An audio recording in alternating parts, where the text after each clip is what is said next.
Hello दोस्तों, this is Dr. Manish Sharma and I teach philosophy at the Department of Philosophy Kurukshetra university. In this channel आप अगर first time हैं तो मैं थोड़ा सा बता देता हूँ कि इस चैनल पे हम फिलॉसफी के बहुत सारे वीडियोस, फिलॉसफी से जुड़ी हुई बातचीत करते रहे हैं।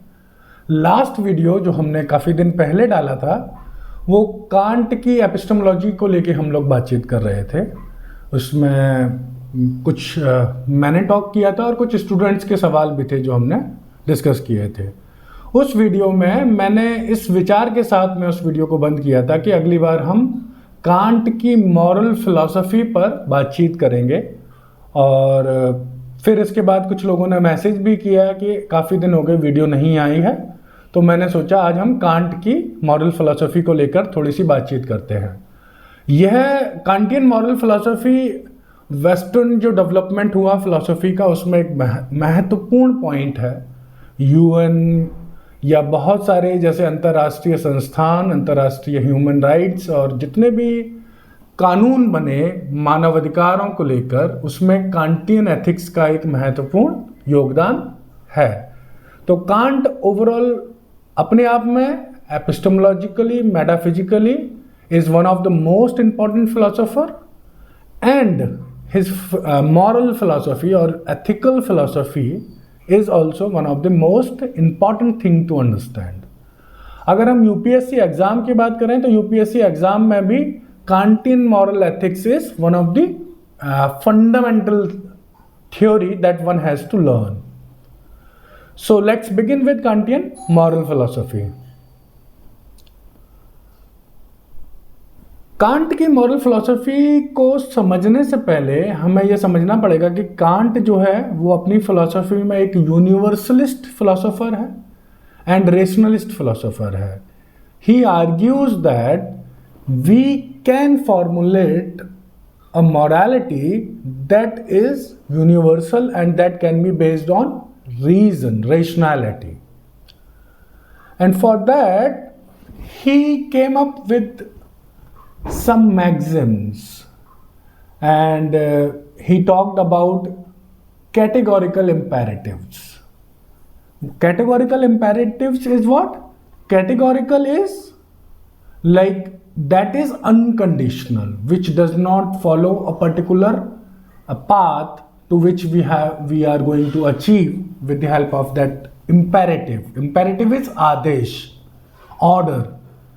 सो कैटेगोरिकल इम्पेरेटिव इज ऐसे आदेश जो कि अनकंडीशनल हैं, जो किसी एक स्पेसिफिक गोल को प्राप्त करने के लिए नहीं है, बल्कि वो अनकंडीशनल हैं, बिना किसी शर्त के हैं, बिना शर्त के ऐसे आदेश जो हमें मॉरल बनने के लिए फॉलो करना आवश्यक है।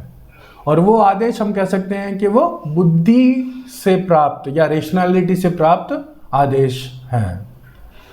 सो कांट अपनी फिलॉसफी को कैटेगोरिकल इंपेरेटिव से शुरू करता है और उसमें फर्स्ट मैक्सिम की बात करता है, that is the maxim of universality. In this maxim he argues that whatever you are doing, whatever, मान लीजिए आप जो भी कुछ करने जा रहे हैं उस काम को करने से पहले आपको यह सोचना है कि अगर ये काम यूनिवर्सल हो जाए, यानी कि हर कोई व्यक्ति उस काम को करने लग जाए, तो किस तरह की दुनिया होगी? Is it possible? क्या ये संभव हो पाएगा या कॉन्ट्रडिक्शन पैदा कर देगी उस तरह की दुनिया किसी तरह के? Let's take an example. For example you are going to lie, आप झूठ बोलने वाले हैं, and then you think, you should think according to Kant that if I am lying and if it becomes a universal law, then what kind of world that would be? तो उस case में हम देखते हैं कि भाई अगर मैं इस समय जो भी आपसे बातचीत कर रहा हूँ, आपको पता हो कि मैं सारी चीज़ झूठ बोल रहा हूँ, आप अपने दोस्त से मिलने गए हैं और आपको पता है कि आपका दोस्त जो भी कुछ बोल रहा है वो झूठ बोल रहा है, अगर ऐसी दुनिया बन जाएगी तो what would be the result of that world? So Kant thinks that world is like contradictory world. It is not possible because हम जो भी झूठ बोलते हैं वो झूठ हम इसलिए बोल पाते हैं क्योंकि हम सच बोलते हैं। और सच के बीच में एक दो झूठ चिपका देते हैं। यही वजह है कि हम झूठ बोल पाते हैं, सामने वाले व्यक्ति उसको सच समझ रहा होता है। अगर झूठ बोलना यूनिवर्सल लॉ बन जाएगा तो हम एक दूसरे से बात करना ही बंद कर देंगे। And if we have stopped talking, that means the very purpose, very possibility of lying will not be there, क्योंकि कम्युनिकेशन ही खत्म हो जाएगा। तो in that case we can not make it a universal law. झूठ बोलने को हम यूनिवर्सल लॉ नहीं बना सकते, और इसीलिए यह इमोरल हो गया कांट के अनुसार। तो इसी तरह से we can also think of stealing. अगर हम कोई चीज़ चुरा रहे हैं, अगर हर कोई चुराएगा तो उस केस में अल्टीमेटली कैसी दुनिया बन जाएगी जिसमें किसी की कोई प्रॉपर्टी नहीं होगी, क्योंकि चुराना एक लॉ बन जाएगा, एक रूल बन जाएगा। So that would be contradictory world. So that first maxim he is saying कि आप कभी भी कोई भी रूल बनाने जा रहे हो अपने लिए, मॉरल प्रिंसिपल बनाने जा रहे हो, then think of it, is it possible कि ऐसा यूनिवर्सली हो जाए? If it is not possible, then you should not do that thing and you should consider it immoral. Second maxim he talks about, he says that while you are doing anything, you should think that all the people, every human being is not considered as a means only. You are not using other human beings for your own purposes. ये चीज़ आपको ध्यान में रखनी है कि आप दूसरे human being को अपने लिए, अपने स्वार्थ के लिए तो इस्तेमाल नहीं कर रहे हैं केवल, क्योंकि आपको यह करना उचित नहीं है नैतिकता के लिए, क्योंकि मनुष्य कांट के अनुसार अपने आप में लक्ष्य है, एंड है, वह किसी भी चीज़ का मीन्स नहीं है, साधन नहीं है। तो जो भी आप प्रिंसिपल बना रहे हैं उसमें आपको ध्यान में रखना है कि कहीं आप किसी मनुष्य को केवल साधन मात्र तो नहीं बना रहे। तीसरा सिद्धांत जो मॉरल ऑटोनॉमी का सिद्धांत है, वो कह रहा है कि आपको हर व्यक्ति को ये समझ के चलना है कि वो हर व्यक्ति रेशनली अपने लिए नैतिक सिद्धांत बनाने के लायक है। ही और she is the member of ends, the kingdom of ends. सारे मनुष्य किंगडम ऑफ एंड्स के मेंबर हैं, सदस्य हैं। उनके अंदर स्वतंत्र रूप से निर्णय लेने की क्षमता है और वह अपने आप में लक्ष्य है, न कि साधन है। तो ये 3 मैक्सिम उसने दिए। अगर हम इन 3 मैक्सिम्स को अपनी लाइफ में अपना लेते हैं, जब भी हम जो भी प्रिंसिपल को मान लीजिए जो भी काम करने जा रहे हैं और उसको हम उसके रिगार्डिंग हम नैतिक या मॉरल प्रिंसिपल बनाना चाहते हैं, then we have to think these 3 maxims. तो ये एक बहुत अच्छी गाइड है, आप किसी भी चीज़ पे अप्लाई कर सकते हो। कांटियन एथिक्स अगर आप देखना चाहें, यूपीएससी की जो केस स्टडीज आती हैं उनमें अलग अलग ऑप्शंस होते हैं, वहाँ पर आप देख सकते हैं कि कांटियन एथिक्स कैसे काम करती है। मान लीजिए एक केस स्टडी इस तरह की हो सकती है कि आप बाढ़ पीड़ित इलाके में हैं या आप और भी किसी इमरजेंसी की स्थिति में हैं, लेकिन आपके ऊपर एक ऊपर से नेताओं द्वारा या लोकल एमएलए या एमपी के द्वारा जो रिक्वायरमेंट है मदद की, वो उन तक पहुंचाने के लिए ज़्यादा प्रेशर डाला जा रहा है, rather than the needs which are like on the basis of needs. जिस एरिया में आप वो राहत कार्य कर रहे हैं वहाँ पर लोगों की ज़रूरतों के बजाय आपके ऊपर प्रेशर डाला जा रहा है कि आप प्रेफरेंस दें प्रिविलेज लोगों को। तो ऐसे में आप कांटियन एथिक्स को लगा के आप बहुत क्लियरली समझ सकते हैं कि what is right and what is wrong by applying these 3 Maxim's. So these 3 Maxim's help us in dealing with any dilemmas. So if we talk about Kantian ethics from the perspective of क्या चीज़ें होनी चाहिए उसके हिसाब से जो सही को सही डिसाइड करती है, तो वो 2-3 चीज़ें हैं जिनको हम कह सकते हैं कि Kantian ethics Kantian decision making में सेंट्रली होनी चाहिए। पहली चीज ये, जो भी आप निर्णय ले रहे हैं, moral decision, that should be rational. First characteristic of that is rational. So Kant thinks that moral things should be rational only. It should not have any place for the emotions. Kant denies emotionality and he thinks that emotions are actually hindrance in the moral decisions. So you should not use your emotions while taking the decisions, moral decisions. Second, he says that humans should be end, not the means.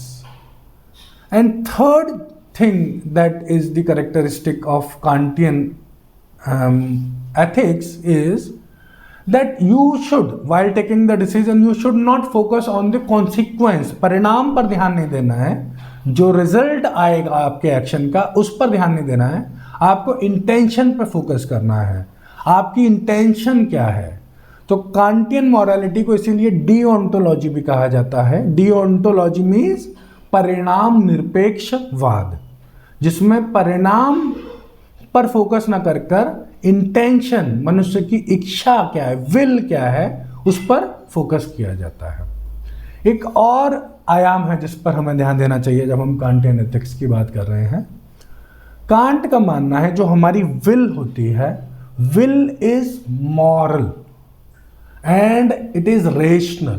Will is rational. So he equates morality with the rationality and he says that will is not abrupt. Will is not like random. It is rational. So whatever you are doing, it should be rationally, and if it is rational, then it is willed. Otherwise, that is like unwilling and enslaving by your emotions and your desires. So Kantian ethics is to free from your emotions, your desires, your inclinations, and do the right thing on the basis of rationality. तो अगर हम बात करें कि impartiality, non-partisanship and these kind of characteristics, ये qualities हैं जो हमें केवल और केवल कांटियन एथिक्स से प्राप्त हो सकती हैं. And Kantian ethics is one of the most valuable ethics in this regard. तो ये ओवरऑल खाका है जो कांटियन एथिक्स के बारे में खींचने की कोशिश की है मैंने. इसमें एक पॉइंट ये ध्यान रखना है कि कांटियन एथिक्स को duty for the sake of duty भी कहा जाता है, क्योंकि इसमें कोई चीज़ इसलिए नहीं करी जा रही है कि उससे मुझे कोई फ़ायदा होगा या उसके परिणाम किस तरह के हैं इसके आधार पर, बल्कि ये इसलिए किया जा रहा है क्योंकि ड्यूटी है ऐसा करना जो सही है.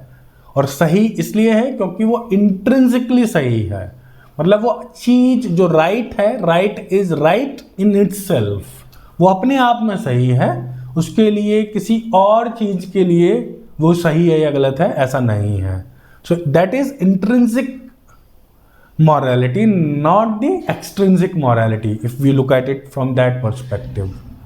और अगर हम भारतीय नीति शास्त्र में देखेंगे तो हमें गीता में जो कृष्ण की मॉरलिटी दिखती है जब वो बात करते हैं अर्जुन से कि तू भाई अब तू अपने आप को फोकस कर कर्म पर, बिकॉज कॉन्सिक्वेंसेस जो परिणाम होंगे वो तेरे हाथ में नहीं है.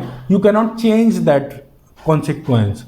So you should just focus on your intention, and that is all you can do. So in that regard, we can say Kantian ethics is quite near to Gita's ethics in this regard. और अगर हम Gandhian ethics की बात करें, Gandhian morality की बात करें, तो गांधी के जो विचार हैं नीति शास्त्र के, वो भी डिओंटोलॉजिकल विचार हैं, क्योंकि वो भी एंड पर फोकस न करके मीन्स पर फोकस करते हैं. गीता और कांटियन एथिक्स को लेकर सर्वपल्ली राधाकृष्णन ने एक पेपर भी लिखा था अपने समय में, और अभी हम फिलॉसफी में जो लोग हैं वो लोग इस चीज़ को बहुत अच्छे से जानते हैं कि दोनों डीओंटोलॉजिकल एथिक्स हैं और कई जगह पर मर्ज करती हैं। तो कांटियन एथिक्स को लेकर यही सवाल है, यही एक ओवरऑल ओवरव्यू है। अगर आपके मन में कुछ सवाल हैं या कोई और नया टॉपिक है जिस पर आप चाहते हैं कि मैं एक वीडियो बनाऊं, और आप कोई केस स्टडी डिस्कस करना चाहते हैं, तो you are welcome and you can comment. Thank you very much for watching. See you again. और हाँ, अगर आपने चैनल को सब्सक्राइब नहीं किया है, प्लीज सब्सक्राइब। Thank you.